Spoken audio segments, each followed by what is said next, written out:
വേണ്ടി മലയാള സിനിമകൾ തിയേറ്ററിലെ മോശം പ്രതികരണങ്ങൾ കാരണം എവിടെയോ തങ്ങി നിൽക്കുകയാണ്. ബോസ് ആൻഡ് കോ 2 വർഷമായിട്ടും ഒരു OTT പ്ലാറ്റ്ഫോമിലും എത്തിയിട്ടില്ല. നിവിൻ പോളി ആരാധകർ ഇപ്പോഴും ആ ചിത്രത്തിന്റെ OTT റിലീസിന് കാത്തിരിക്കുകയാണ്. മകനെ മടങ്ങി വരൂ എന്ന് കുട്ടന്റെ അച്ഛൻ. എന്നാലും എന്തായിരിക്കും ബോസ് വരാത്തതിന്റെ ശരിക്കും കാരണം? അതാലോചിച്ച് സമയം കളയാതെ നമുക്ക് ബിസിനസ് ഉറപ്പിക്കാം. അതേ വർഷം പുറത്തിറങ്ങിയ സിനിമയാണ് ദിലീപ് നായകനായി എത്തിയ ബാന്ദ്ര. ഇടയ്ക്ക് എനിക്ക് മറവി വരും, അപ്പൊ നീ എന്നെ ഓർമ്മിപ്പിച്ചോളൂ. ഞങ്ങൾ ഇനി അവന് വേണ്ടി കാത്തിരിക്കണോ? ദിലീപിന്റെ തന്നെ അടുത്ത വർഷം പുറത്തിറങ്ങിയ തങ്കമണിക്കും ഇതേ അവസ്ഥ തന്നെയായിരുന്നു. 2025 തമിഴ് സൂപ്പർ ഡയറക്ടർ ഗൗതം വാസുദേവ് മേനോൻ മമ്മൂട്ടിയെ നായകനാക്കി മലയാളത്തിൽ ഒരുക്കിയ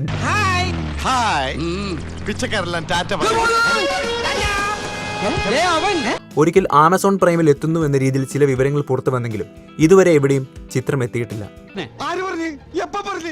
ഞാൻ പറഞ്ഞിട്ടില്ല. ബസൂക്ക തിയേറ്ററിൽ മികച്ച വിജയം നേടാനാകാതെ പോയെങ്കിലും OTTയിൽ എത്തിയാൽ വ്യത്യസ്തമായ പ്രതികരണം നേടുമെന്ന് പ്രതീക്ഷിച്ചിരുന്നു.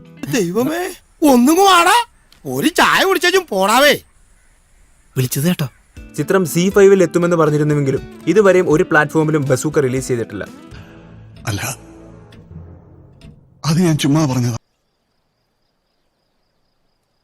എന്നാൽ OTTയിൽ ഈ സിനിമ കാണാൻ കാത്തിരിക്കുന്ന നിരവധി ആളുകൾ ഉണ്ടെന്ന് സോഷ്യൽ മീഡിയ നോക്കിയാൽ കാണാം. ഇത്രയും പേർക്ക് അകത്ത് കിടക്കാൻ സ്ഥലമില്ലെങ്കിൽ 1-2 എണ്ണത്തിനെ നമ്മുടെ റൂമിൽ കിടത്താം. വേണ്ടേ. സുരേഷിന്റെയും സുമലതയുടെയും ഹൃദയഹാരിയായ പ്രണയ കഥ കൊറേയൊക്കെ കേട്ട് കാണുമില്ലയോ? കേട്ടിരിക്കണു. എന്നതാ കേട്ടിരിക്കുന്നേ. 4 കോടി രൂപയ്ക്ക് ബഡ്ജറ്റ് ഇട്ട് തുടങ്ങി 20 കോടി രൂപയ്ക്ക് തീർത്ത പടം. അദ്ദേഹം പറയണേ, ഈ ഡയറക്ടർ പറഞ്ഞു ഞാനും എന്റെ കൂട്ടുകാരൊക്കെ ഹാപ്പിയാണ്. കുഞ്ഞമ്മിണീസ് ഹോസ്പിറ്റൽ ഞാൻ കണ്ടതാ സാറേ. കാഥികൻ ID ദി ഫേക്ക് വന്നിട്ടുണ്ട്. ആ ജീൻസ് ഇട്ട 3 പേര് ഫ്രണ്ടിൽ കയറിക്കോ, ഒരാൾ ബാക്കിൽ കയറിക്കോ. സ്ഥലമില്ല. വേണ്ട, കിളി വേണ്ട, വേണ്ടേ.